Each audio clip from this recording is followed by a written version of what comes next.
Okay, Assalamu alaikum wa rahmatullahi wa barakatuh. So this is the second part of class 1 in which we will start with our actual course, which talks about the 19th century. In the previous video, we tried to go through a fast, quick revision of the previous schools of English poetry. If you remember the Anglo-Saxon period, then we talked about the Middle English period or the medieval ages, the English Renaissance after that, and the new classical period. And within the new classical period, we talked about the Augustan Age, the Restoration Age, and the Sensibility Age. Now we will come to the Romantic period, the turn of the 18th and 19th century. So we will talk now about the Romantic movement. Just remember, we are not talking here only about something related to love. Yes, something related to feelings, but not love. Here we are talking about a school, a literary school that has the name of the Romantic movement, and we will understand why we call it the Romantic movement. Let's look at the background. So in the background, we need to know what do we mean by Romanticism. So the Romanticism is the name given to a dominant movement in literature and the other arts. So it's not only about poems and poetry, it was also related to other arts, particularly music and painting. So the painting itself could be reflecting the Romantic period, okay? And it happened in the period from the 1770s to the mid-19th century. So this poetic movement of the late 18th and early 19th centuries, that turned toward nature. So it turned toward nature, okay? So if you remember, we talked in the previous ages about poetry focusing on heroes and noble people, and then we said that they started to focus on the Christ and the Christian heroes, and they talked about after that we moved to the Renaissance time, in which they focused on and we talked about the Renaissance time, in which we saw the birth of comedies of manner, or the birth of satire, and so on. Okay, now with the Romantic period, we talk about a new version of poetry. Okay, so here, if you look, we turned toward nature and the interior world of feeling. So instead of focusing on the elements around us in society, outside us, okay, we are now with the poetic movement, with the Romantic movement, we are focusing on the nature and the interior world of feeling. إذن التركيز الآن على الطبيعة وعلى المشاعر الداخلية، العالم الداخلي في داخل الإنسان، إحساسه، شعوره، فهمه للأمور. In opposition to the mannered formalism and disciplined scientific inquiry of the Enlightenment era that preceded it. So in the Enlightenment era, they were more focused on scientific inquiry. They were focused more on the society, the religion, things outside us, okay? Not our own feelings. So that's why we consider the Romantic movement as an artistic, literary, musical, and intellectual movement that emphasizes inspiration اللي هي الوحي والإلهام, subjectivity الذاتية, not objectivity. In the Enlightenment era, they focused on objectivity, but with the Romantic movement, we are focusing on subjectivity and the primacy of the individual. So in the previous ages, they focused on the society, as we said, the group. So you are born to serve your society, to serve the group that you belong to.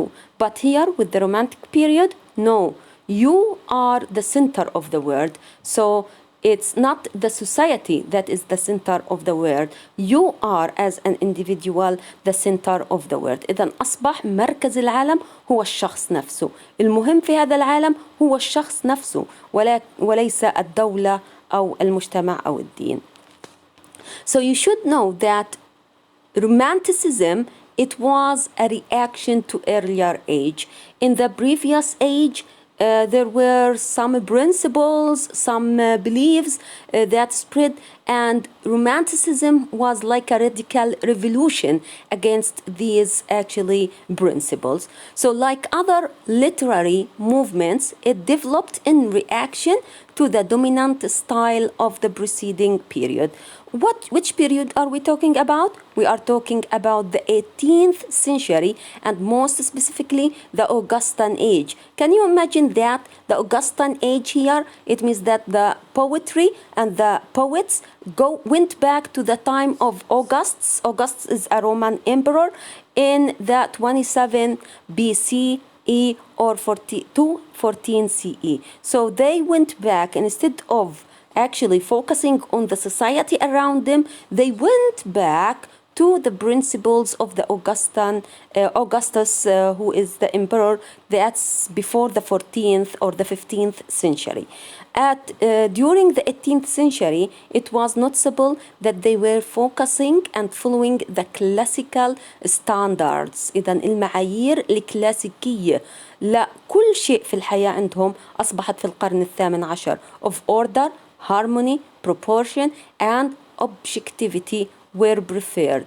The period saw a revival of interest in classical architecture, for instance. إذن القرن الثامن عشر أصبح ينظر إلى العصر أوغسطس، الإمبراطور الروماني أوغسطس، وهو شخص عاش قبل القرن الخامس عشر، ومع ذلك رجعوا إليه واتبعوا كل المبادئ المتعارف عليها في ذلك الوقت في كتابة الشعر والأدب والفن العمارة وكل هذه الأمور.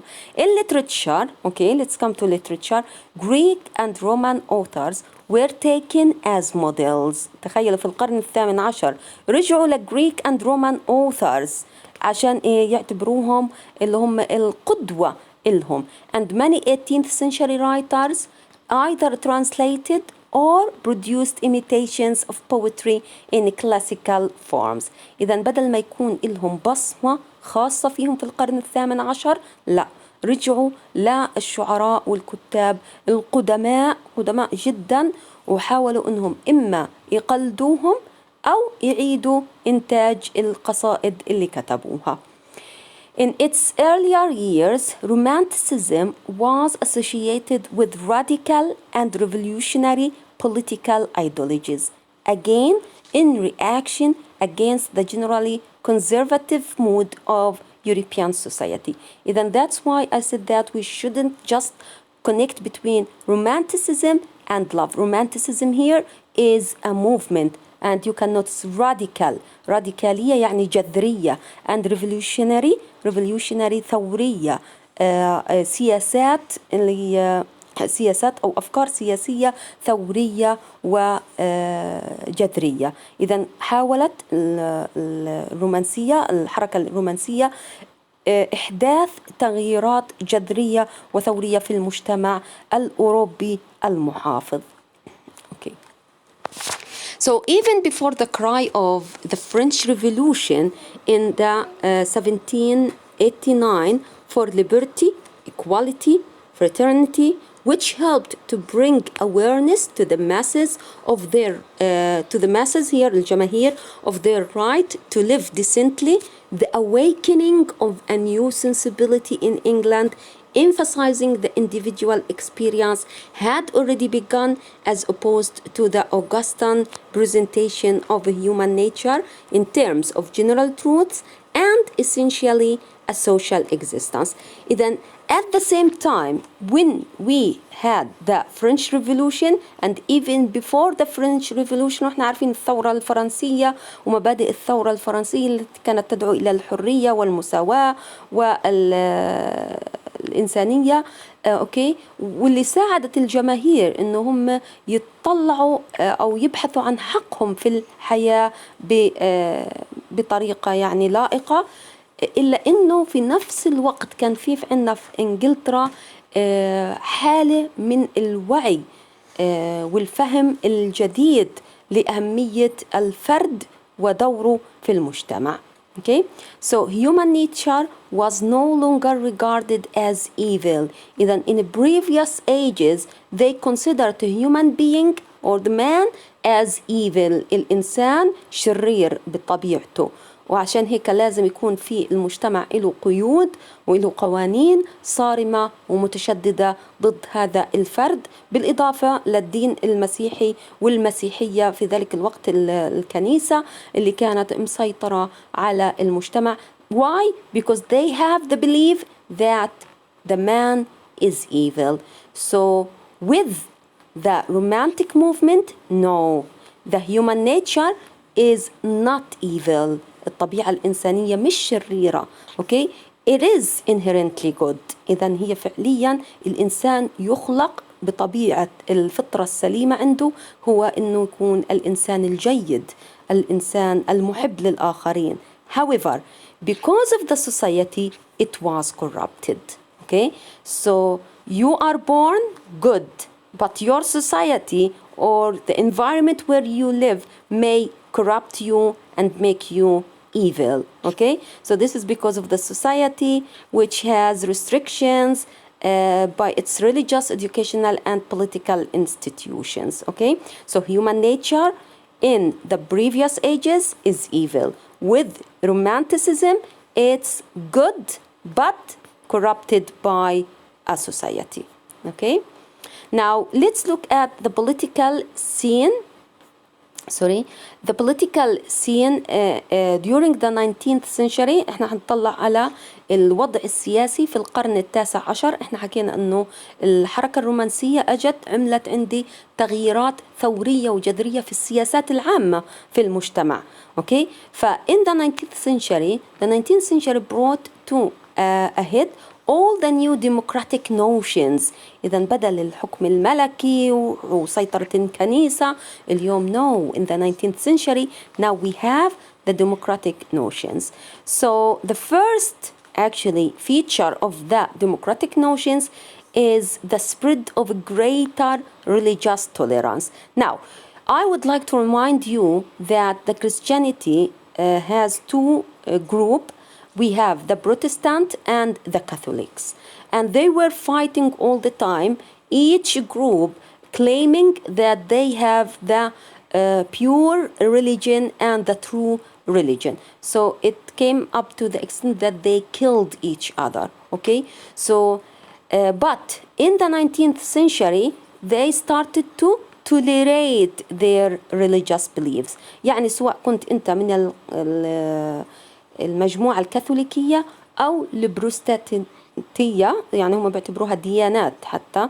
أوكي، أنت في النهاية إنسان ومن حقك تعيش في المجتمع. بينما قبل القرن التاسع عشر كانوا الكاثوليكيين أوكي والأشخاص الغير تابعين أو مناصرين أو مؤيدين للبروتستانت كان يتم يعني استهدافهم وتعذيبهم وحتى حرمانهم من الوظائف الحكومية.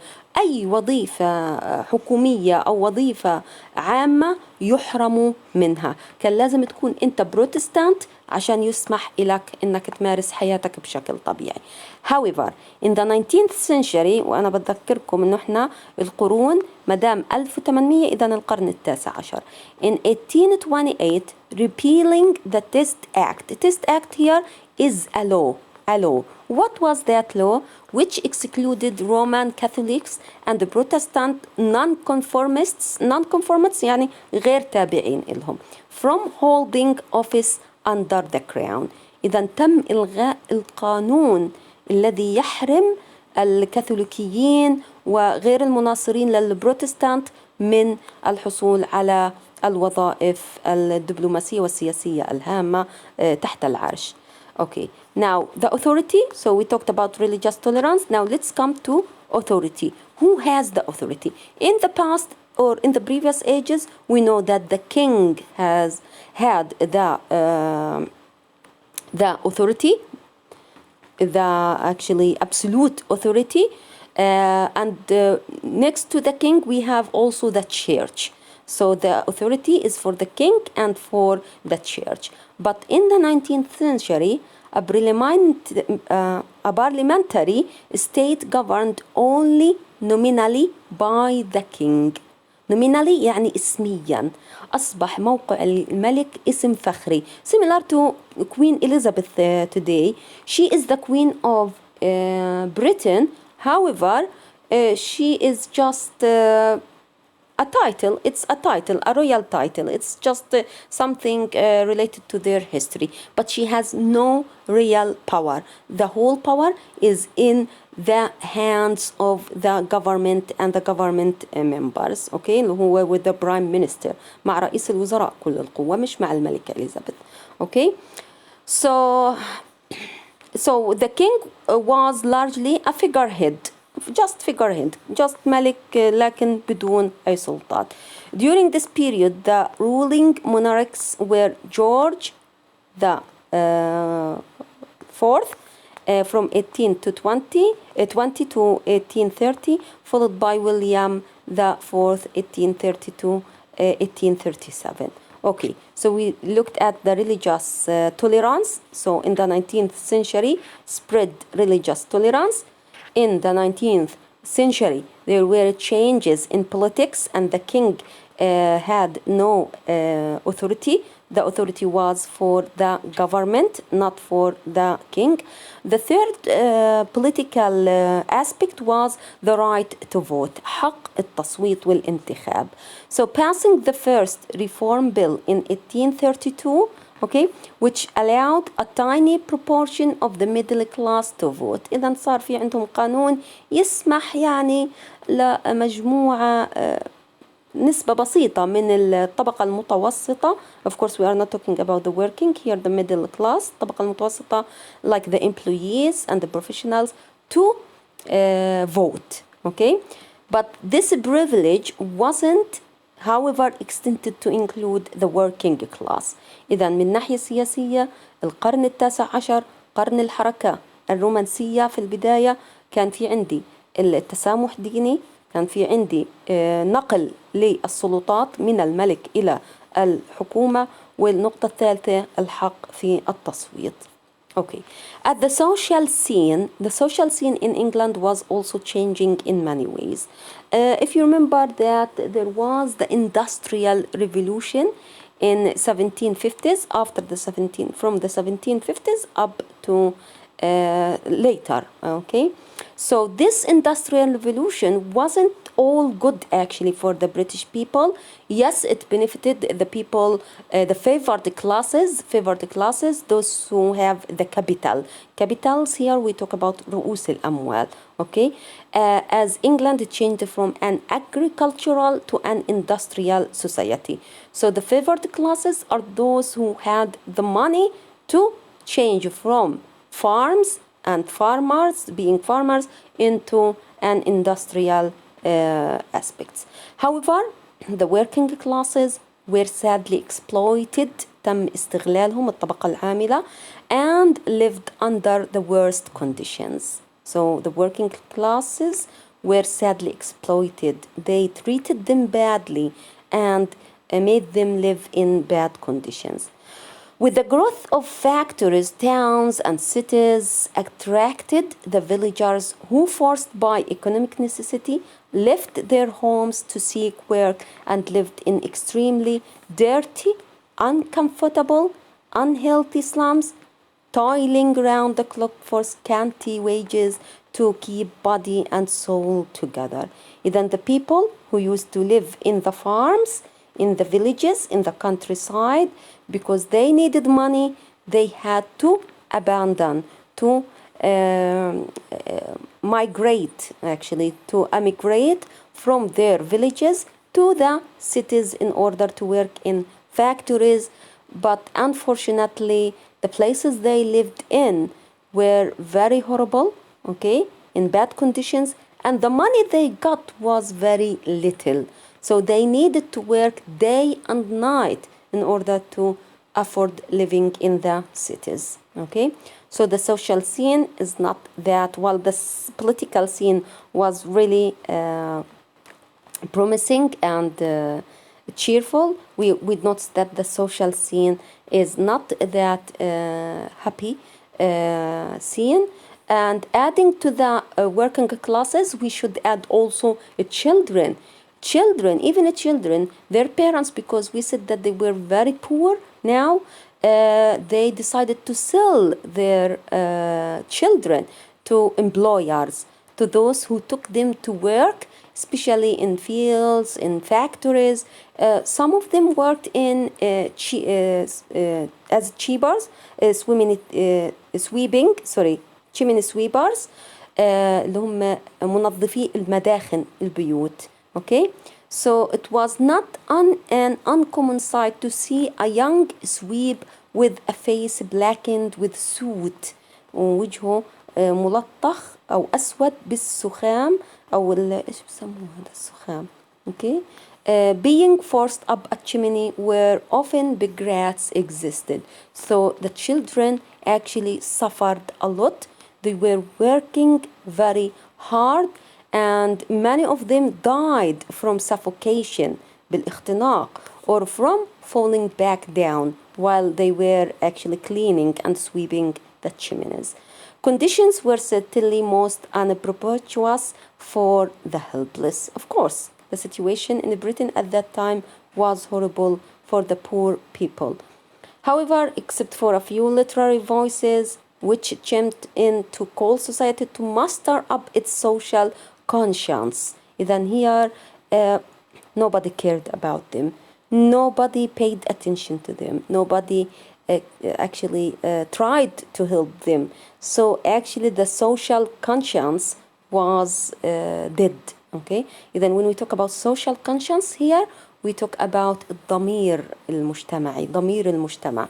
So conscience هي الضمير, بينما consciousness الوعي. Consciousness is related to something physical. يعني for example, if you lose consciousness, you go to sleep without feeling anything. But conscience here is related to your moral understanding in this life. So the working classes were not a subject for literary treatment until well into the 1840s. إذن حتى في بدايات أول 40 سنة من القرن التاسع عشر، وبالرغم من الحركة الرومانسية اللي كانت تعتبر الإنسان هو أهم شيء ومركز الحياة، إلا أنه كان الاهتمام الأقل موجه للworking classes وأولادهم اللي كانوا بتعذبوا. But after the 1840s, we will see that this situation had completely changed. So now let's come to the main features of Romanticism. The main features include that Romanticism is an emphasis on emotional and imaginative spontaneity. Okay, then التركيز على الطلاقة اللي لها علاقة بالشعور وبالتخيل. A humanitarian view of a man as an individual with individual needs. إذن كل إنسان هو فرد له مكانته، له كينونته وله احتياجاته. Okay, the importance of self-expression and individual feeling. So people need to be given the opportunity to express their feelings, to talk about themselves. So we would notice that the I voice is central. It is the poet's perceptions and feelings that matter. Okay. It is an almost religious response to nature. They were concerned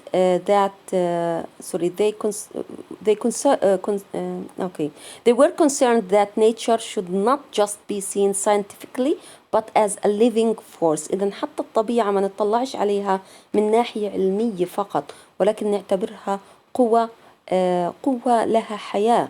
either made by a creator سواء كانت مخلوقة بواسطة الخالق or as in some way divine to be neglected at humankind's threat. إذا الطبيعة نطلع لها على إنه هي وكأنها مخلوق حي. Okay. ولازم إنه إحنا يا إما خلقها خالق أو بطريقة يعني divine إن وجدت، فلازم ما نهملها وما نتركها لخطورة الإنسان والبشرية. يعني we know that human beings destroy the nature, so as if the nature is a child and we want to protect this child. Okay. Some of them were no longer Christian in their beliefs. Okay. إذا خرجوا من الدين. Shelley was an atheist. Shelley is one of the Romantic poets, and he became an atheist. And atheist is one who doesn't believe in God or religion, يعني ملحد. And for a while, Wordsworth was a pantheist. A pantheist is the belief that God is in everything. So it's not only one God. God is, everything is a God.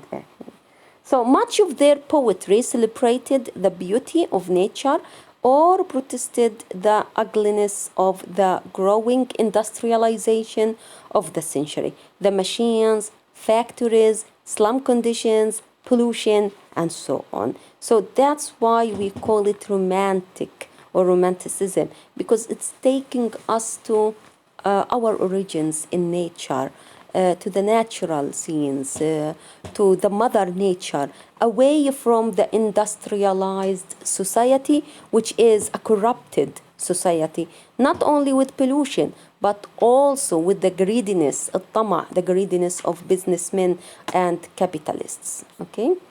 A capacity for wonder and consequently a reverence for the freshness and innocence of the vision of childhood. إذن because the romantic poet is able to imagine things, to live in another world, away from, to transcend to other worlds, then they were closer in their visions to the visions of the children. Okay, the children, they have innocent understanding of life. Okay, emphasis on the imagination as a positive and creative faculty. I would leave this point, an interest in and concern, okay, for the outcasts of society. This is more important. So the interest, the theme, the concerns of Romanticism became the outcasts of society, اللي هم المنبوذين في المجتمع. If you remember in the previous ages, they focused on nobles, on heroes, okay? But here, with the Romantic movement, the focus is on tramps, اللي بنسميهم الصعاليك الفقراء, beggars, الشحادين, obsessive characters, and the poor and disregarded are especially evident in Romantic poetry. So in Romantic poetry, they started to talk about these marginalized groups in society. Marginalized groups. إذا أصبحوا الناس اللي المنبوذين واللي لا أهمية لهم أصبحوا هم بؤرة اهتمام الشعر الرومانسي.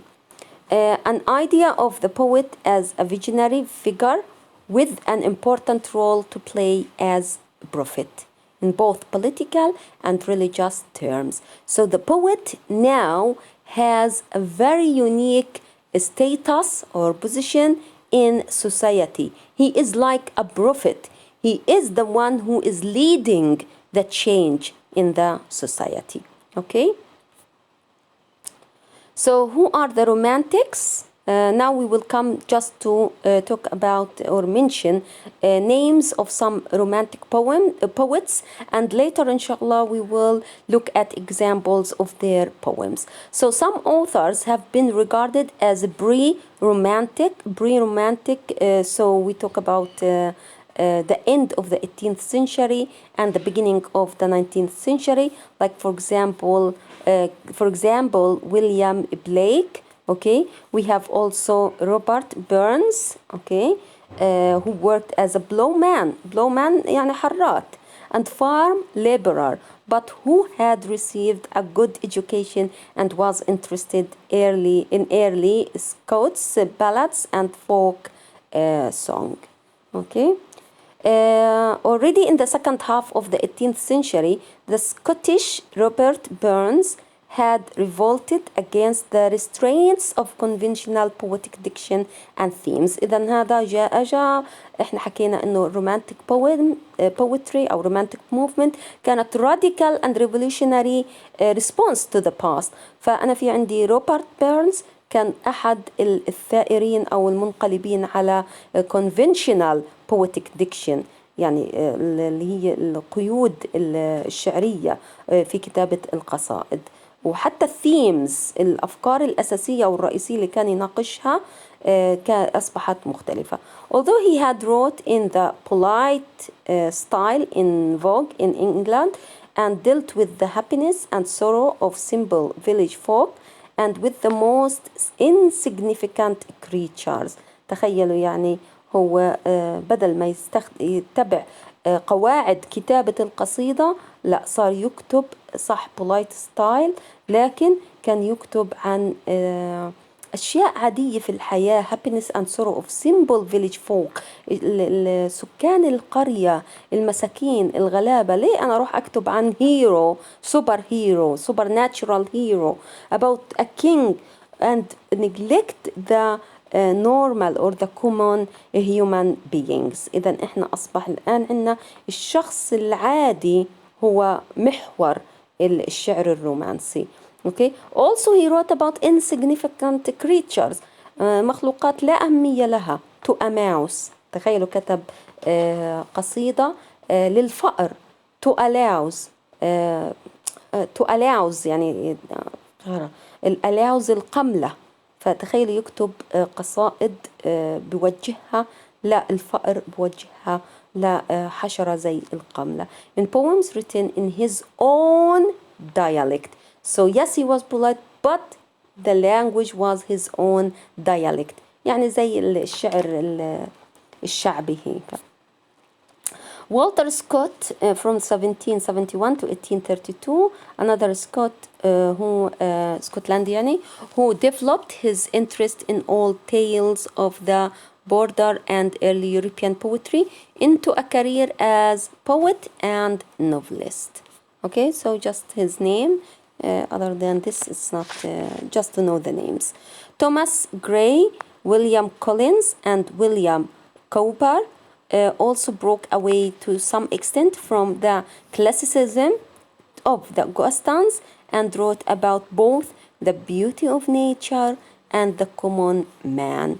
إذن هدول كمان المجموعة ابتعدوا عن الأفكار اللي كانت في القرن السابق 18 والقرون السابقة, وكتبوا عن جمال الطبيعة وعن الإنسان العادي.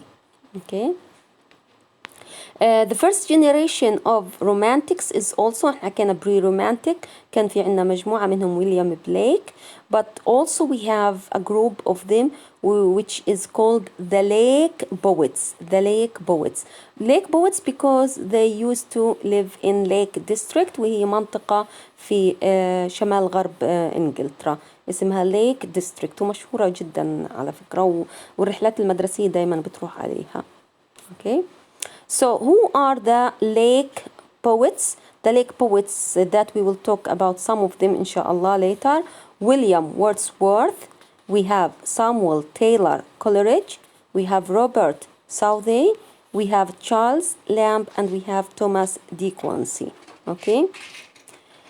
The second generation of romantic poets included George Gordon and Lord Byron. And then we have Percy Bysshe Shelley. Okay, we have John Keats or Yeats. They pronounce it two different ways. John Keats or John Yeats. He is a very, very famous romantic poet actually. He was a London poet, especially known for his odes and sonnets, and for his letters, which contain many reflections on poetry and the work of imagination. When it comes to John Keats, inshallah, you will find that reading his sonnets and odes is very enjoyable and inspiring. More recently, however, a revised romantic canon has begun to emerge, which lays more emphasis on women. لاحظوا ان احنا لحتى الآن لا ذكر للنساء, okay? Because they were marginalized actually during the Victorian, before that in the 18th century and before that, women were considered like positions, just positions put in the house of a man. But here with the Romantic movement, we started to hear about women in their poetry, about the working class, and politically radical writers of the period started to talk about these actually marginalized people. Okay, so thank you for watching. Now I will stop. Next time, inshallah, I will start with the next video will be, I think that we need to talk about William Blake. If you remember, in Lake Poets, do you remember? We talked about Lake Poets, and before that, the first generation, we said that there is William Blake. That's why I didn't talk about him, because we will talk about William Blake and in details, inshallah. Okay, so thank you very much. If you after listening to this video still have any doubts, any problems, any questions, please don't hesitate to prepare them for our next Zoom class. Thank you very much and goodbye.